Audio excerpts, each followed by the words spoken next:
솔직하게 살아라. 속마음을 드러내라. 진심은 반드시 통한다. 우리는 평생 그렇게 배웠습니다.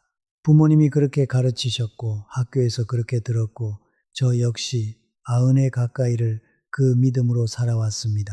그런데 몇 해 전 하버드 대학교의 한 오래된 연구를 다시 읽다가 밤새 뒤척인 적이 있습니다. 724명의 삶을 85년 넘게 따라간 연구였습니다. 갓난아기가 90살 어르신이 될 때까지 지켜본 셈입니다. 그 긴 추적 끝에 연구자들이 내린 결론은 제가 평생 믿어온 것과 조금 달랐습니다. 행복을 결정하는 것은 솔직함의 양이 아니었습니다. 관계의 질이었습니다. 그리고 관계의 질을 결정하는 것은 마음을 얼마나 많이 꺼냈느냐가 아니라 어떤 마음을 얼마만큼 꺼냈느냐였습니다. 오늘은 이 이야기를 해보려 합니다.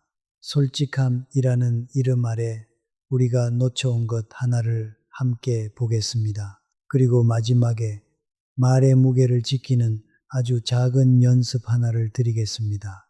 여러분, 혹시 이런 적 있으십니까? 모임에서, 전화통화에서 혹은 자식과의 식사 자리에서 문득 내 이야기를 너무 많이 했다는 느낌이 드신 적이요. 돌아오는 길에 왜 그 말까지 했을까 하고 혼자 후회하신 적이요. 말하고 나면 가벼워질 줄 알았는데 오히려 더 무거워진 경험 말입니다. 그렇다면 오늘 이야기는 여러분의 이야기이기도 합니다. 우리 세대에게 솔직함은 미덕 그 이상이었습니다. 거의 도덕에 가까웠습니다. 왜 그랬을까요? 이유가 있습니다. 우리가 자란 시절을 떠올려 보십시오. 전쟁이 끝나고 먹을 것이 넉넉하지 않았고 이웃끼리 된장을 나눠 먹던 시절이었습니다. 그때는 속마음을 드러내는 것이 생존이었습니다. 내가 어렵다고 말해야 이웃이 도왔고 사정을 알려야 마을이 품어주었습니다. 감추는 것은 의심을 사는 일이었습니다. 왜 숨기느냐, 무슨 속셈이냐, 그런 눈초리를 받았습니다. 그래서 솔직함은 신뢰의 증거가 되었습니다. 나를 다 보여줄 수 있는 사람이 믿을 수 있는 사람이라는 공식이 만들어진 겁니다. 이 공식은 수십 년간 틀리지 않았습니다. 우리 세대가 이만큼 살아남은 것도 서로 사정을 터놓고 도운 덕분이었습니다. 그러니 이 믿음에는 공로가 있습니다. 저는 그 공로를 부정하려는 것이 아닙니다. 다만 한 가지 묻고 싶은 것이 있습니다. 그 시절의 공식이 지금도 같은 결과를 내고 있습니까? 통영에 사시는 일흔한 살 되신 허 선생님의 이야기를 들어주십시오. 40년 동안 국어를 가르치신 분입니다. 교단에서 내려오신 지 6년이 되셨습니다.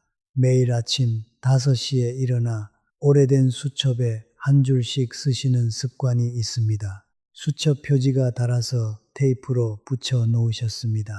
허 선생님은 은퇴 후 동네 모임에 자주 나가셨습니다. 같은 또래분들과 차를 마시고 옛 이야기를 나누셨습니다.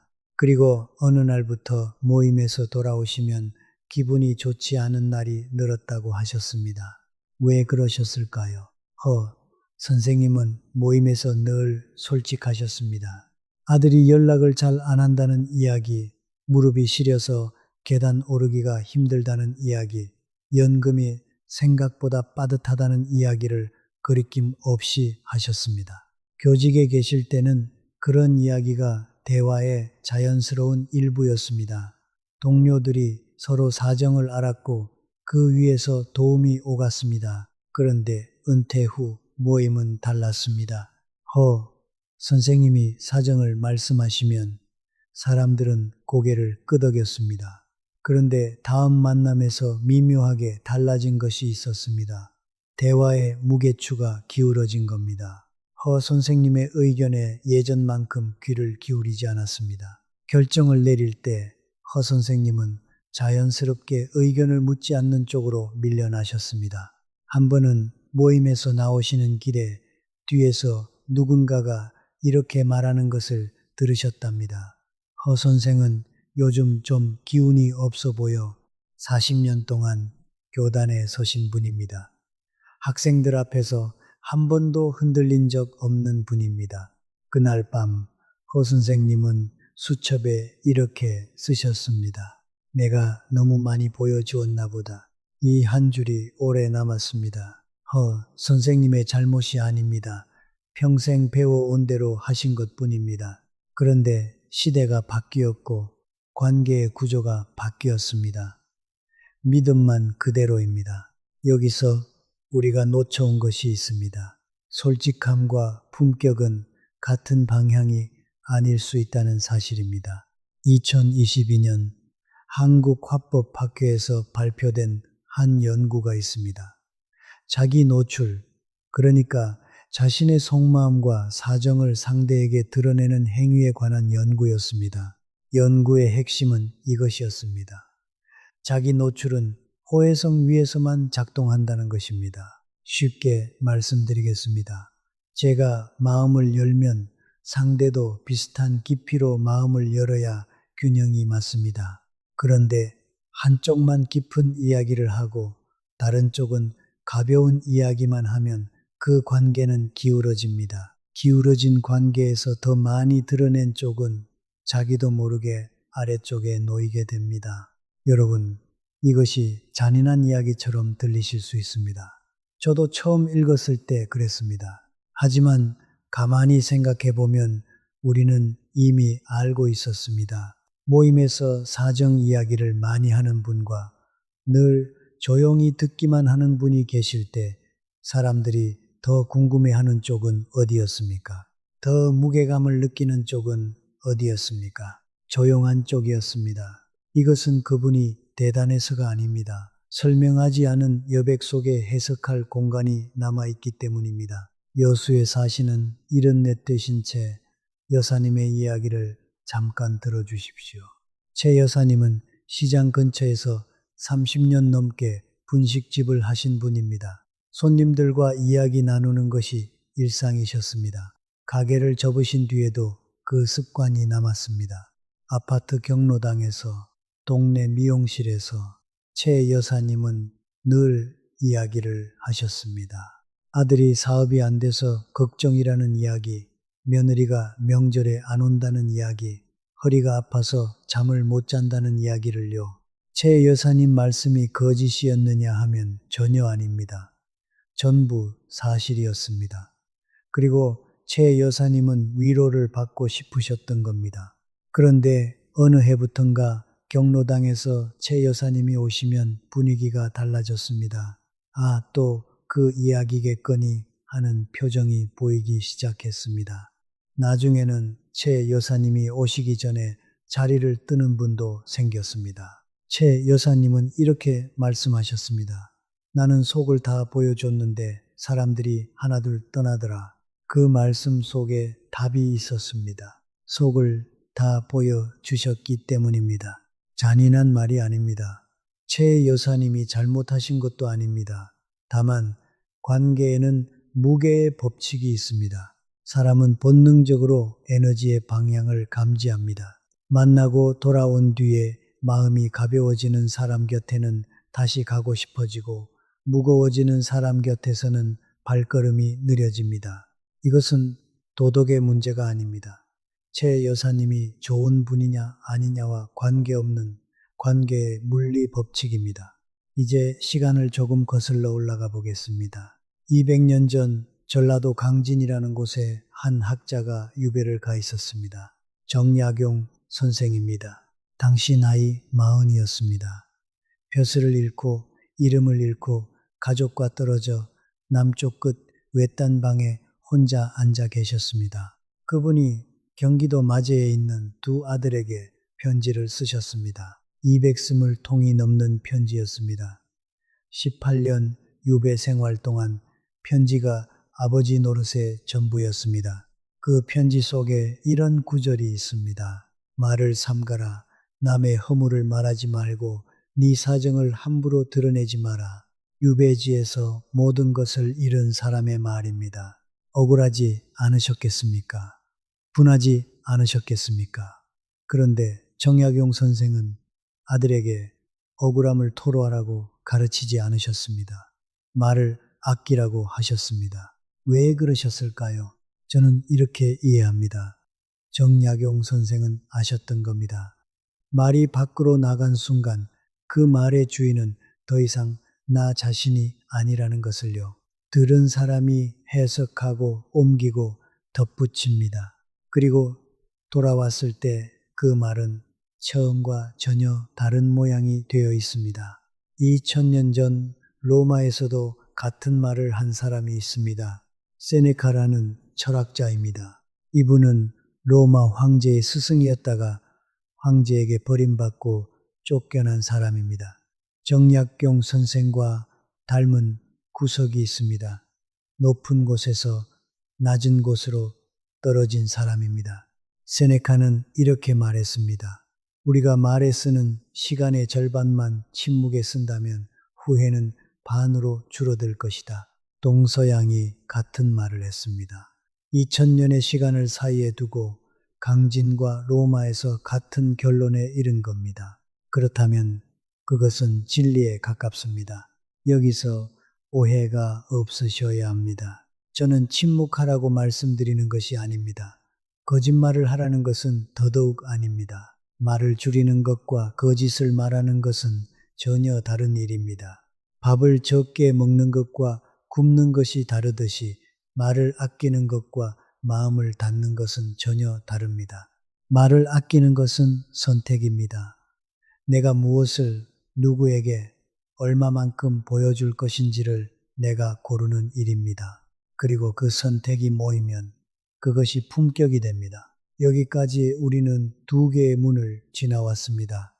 하나는 솔직함이 언제나 미덕인 것은 아니라는 문이었습니다. 다른 하나는 2000년 전 동서양의 현인들이 이미 같은 이야기를 했다는 문이었습니다. 이제 세 번째 문 앞에 서 있습니다. 그렇다면 우리는 무엇을 어떻게 아끼면 되는가 하는 문입니다. 아까 허 선생님 이야기를 기억하시지요? 수첩에 내가 너무 많이 보여주었나 보다 라고 쓰신 그분 말입니다. 허 선생님에게는 그 뒤에 이야기가 있습니다. 잠시 뒤에 그 이야기를 드리겠습니다. 원주에 사시는 68대신도 선생님 이야기를 먼저 해야 할 것 같습니다. 또 선생님은 40년 넘게 가구를 만드신 목수이십니다. 참나무와 소나무를 다루셨고 지금도 가끔 작업실에 나가셔서 작은 선반을 깎으십니다. 손에 굳힐 냄새가 배어 있다고 하셨습니다. 또 선생님은 말이 적은 분입니다. 하루 종일 나무를 대패질하시며 보내셨으니 사람보다 나무에게 말을 더 많이 하셨을 겁니다. 동네 어른들 모임에 나가시면 도 선생님은 대부분 듣고 계십니다. 가끔 한마디 하시는데 그 한마디가 무겁습니다. 사람들이 그분 말씀을 기다립니다. 한 번은 모임에서 누군가가 자식이 용돈을 안 보내서 서운하다고 길게 이야기하셨습니다. 다른 분들도 하나씩 자기 사정을 보태셨습니다. 또 선생님은 가만히 듣고 계시다가 이렇게 말씀하셨습니다. 그 서운함은 기대에서 온 겁니다. 기대를 내려놓으면 전화 한 통이 선물이 됩니다. 딱 두 문장이었습니다. 그런데 그 자리에 계셨던 분들이 나중에 하나같이 도 선생님의 그 두 문장을 기억하셨습니다. 길게 이야기하신 분들의 말은 기억나지 않는데 도 선생님의 두 문장은 남았다는 겁니다. 왜 그럴까요? 말이 적으면 한마디의 무게가 달라지기 때문입니다. 나무를 깎을 때도 마찬가지라고도 선생님이 말씀하셨습니다.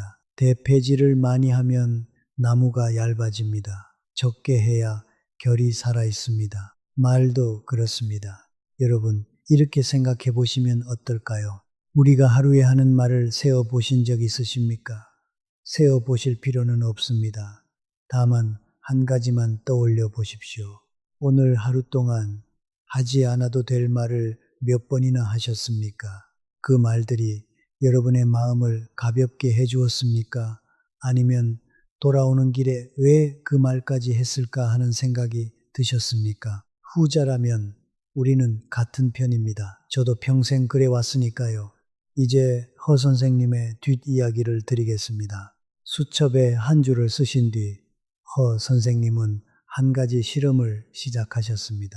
모임에 나가시되 먼저 사정 이야기를 하지 않기로 하신 겁니다. 아들 이야기도 무릎 이야기도 연금 이야기도 먼저 꺼내지 않으셨습니다.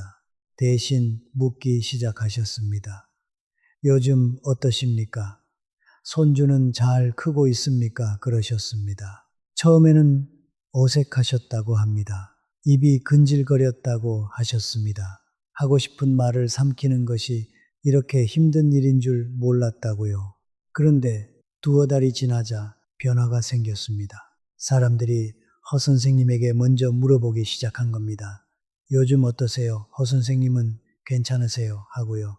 허 선생님이 말씀하셨습니다. 전에는 내가 먼저 다 말했으니까 물어볼 필요가 없었던 거야. 안 보여주니까 궁금해 하더라. 그 궁금함 안에 존중이 있었습니다. 아까 하버드 연구의 결론을 다시 떠올려 보십시오. 좋은 관계는 무엇을 가졌느냐가 아니라 무엇을 품고 있느냐로 결정된다고 했습니다. 품고 있다는 것은 다 내보이지 않는다는 뜻이기도 합니다. 2024년 보건복지부의 발표에 따르면 고독사로 세상을 떠나시는 분이 한 해에 3,924명이었습니다. 하루에 10분이 넘는 분들이 아무도 모르게 떠나신다는 뜻입니다. 이 숫자를 보면 침묵이 위험한 것 아니냐고 물으실 수 있습니다. 오히려 더 말하고 더 드러내야 하는 것 아니냐고요. 그 걱정은 맞습니다. 고립은 위험합니다. 그런데 여기서 한 가지 구분이 필요합니다. 고독과 외로움은 다른 것입니다. 고독은 혼자 있는 시간입니다. 외로움은 함께 있어도 연결되지 않는 느낌입니다. 중요한 것은 말의 양이 아니라 말의 질입니다. 많이 말하면 외로움이 사라질 것 같지만 잘못된 말, 잘못된 시기에 나간 말은 오히려 사람을 밀어냅니다. 말의 무게를 아는 것은 말을 안 하는 것이 아닙니다. 말을 잘 고르는 것입니다. 고르는 법을 아는 사람은 적게 말해도 외롭지 않습니다. 왜냐하면 그분의 말 한마디가 남기는 울림이 100마디보다 깊기 때문입니다. 심리학에서는 이것을 과제 분리라는 말로 설명합니다. 오스트리아의 아들러라는 학자가 쓴 개념입니다. 내 과제와 남의 과제를 나눈다는 뜻입니다. 쉽게 말씀드리면 이렇습니다. 내 서운함은 내 과제입니다. 그것을 상대에게 알릴지 말지는 내가 고르는 일입니다. 그런데 우리는 그것을 고르지 않고 다 쏟아 놓습니다. 고르는 과정을 생략하는 겁니다. 생략하면 편합니다. 하지만 편한 것과 좋은 것은 다릅니다. 그렇다면 어떻게 고르면 될까요? 여기서 오늘 밤부터 해보실 수 있는 아주 작은 연습 하나를 드리겠습니다. 이름을 세조각 규칙이라고 붙여보았습니다. 무슨 말이든 입 밖으로 내보내기 전에 세 조각으로 쪼개보시는 겁니다. 첫째 조각, 이 말은 사실인가? 감정이 섞이면 사실이 부풀어집니다. 아들이 한 달째 전화를 안 했다. 이것은 사실입니다. 아들이 나를 버렸다. 이것은 해석입니다. 사실과 해석을 나누는 것, 이것이 첫째 조각입니다. 둘째 조각, 이 말은 지금 필요한가? 필요한 말과 하고 싶은 말은 다릅니다. 하고 싶은 말은 내 가슴을 위한 것이고 필요한 말은 관계를 위한 것입니다. 둘이 같으면 좋겠지만 다를 때가 많습니다. 다를 때는 필요한 쪽만 내보내면 됩니다. 셋째 조각, 이 말은 상대에게 따뜻한가? 사실이고 필요한 말이라도 차갑게 나가면 칼이 됩니다. 같은 말도 따뜻하게 입히면 손이 됩니다. 세 조각을 다 통과한 말만 내보내십시오. 하나라도 아니면 삼키십시오.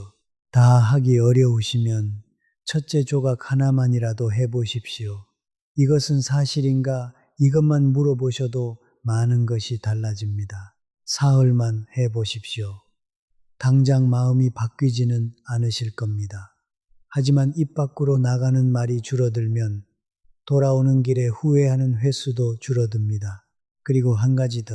이 연습을 하시다 보면 삼키는 말이 많아지면서 답답하실 수 있습니다. 그때 쓰시면 좋은 것이 있습니다. 종이 한 장입니다. 편지처럼 쓰시되 붙이지 마십시오. 하고 싶은 말을 다 쓰십시오. 아들에게, 며느리에게, 옛 친구에게, 이미 떠나신 분에게 다 쓰신 뒤에 접어서 서랍에 넣어 두십시오. 미국의 링컨이라는 대통령이 이 방법을 쓴 것으로 알려져 있습니다. 분한 일이 있을 때 편지를 쓰고 하루 뒤에 다시 읽어보고 대부분 붙이지 않았다고 합니다. 말은 나가면 돌아오지 않습니다. 그러나 글은 서랍에 남습니다.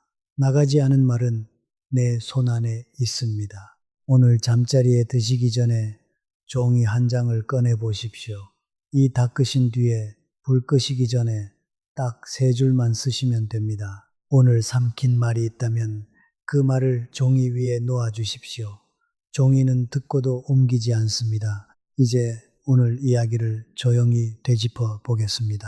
우리는 평생 솔직함이 미덕이라고 배웠습니다. 그 믿음에는 공로가 있었습니다. 어려운 시절 서로의 사정을 알아야 살아남을 수 있었기 때문입니다. 그런데 시대가 바뀌었습니다.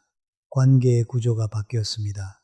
지금은 모든 것을 드러내는 것이 신뢰가 아니라 때로는 자신의 자리를 낮추는 일이 됩니다.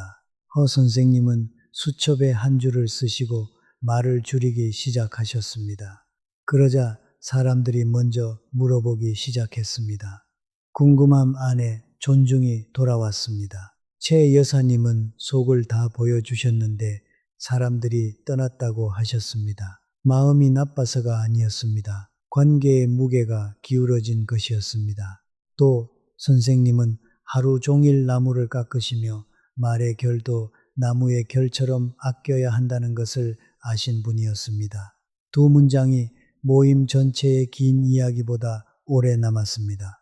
2000년 전 강진의 정약용 선생은 아들에게 말을 삼가라고 쓰셨습니다. 로마의 세네카는 말에 쓰는 시간의 절반만 침묵에 쓰라고 했습니다. 동서양이 같은 결론에 이르렀습니다. 그리고 우리는 오늘 세조각 규칙이라는 작은 연습을 배웠습니다. 이 말은 사실인가? 이 말은 필요한가? 이 말은 따뜻한가? 세조각을 다 통과한 말만 내보내십시오. 다 하기 어려우시면 첫째, 하나만이라도 해보십시오. 이것이 품격입니다. 품격이란 대단한 것이 아닙니다. 내가 무엇을 보여줄지 내가 고르는 일입니다. 그 선택이 모이면 말의 무게가 달라지고 무게가 달라지면 사람들이 여러분의 말을 기다리기 시작합니다. 기다림 속에 존중이 있습니다.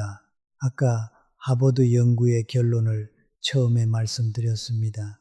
행복을 결정하는 것은 관계의 질이었습니다. 관계의 질을 지키는 열쇠는 마음을 많이 꺼내는 것이 아니라 마음을 잘 고르는 것이었습니다. 여러분은 이미 알고 계셨습니다. 다만 이름을 붙이지 않으셨을 뿐입니다. 오늘 이 이야기가 마음의 한 조각이라도 닿으셨다면 구독과 좋아요 부탁드립니다. 혹시 곁에 같은 밤을 보내고 계신 분이 계시다면 이 이야기를 전해주세요. 우리가 서로의 품격을 지켜주는 방법이 됩니다. 밤이 깊었습니다. 오늘 삼키신 말이 있으시다면 그것은 약한 것이 아닙니다. 그것은 여러분이 고르신 것입니다. 고르는 사람은 이미 품격을 가진 사람입니다. 종이 한 장 꺼내셔도 좋고 그냥 눈을 감으셔도 좋습니다. 오래된 수첩처럼 오늘 하루도 한 줄이면 충분합니다. 부디 오늘 밤은 말 대신 고요함이 여러분의 베개 곁을 지켜주시기를 빕니다.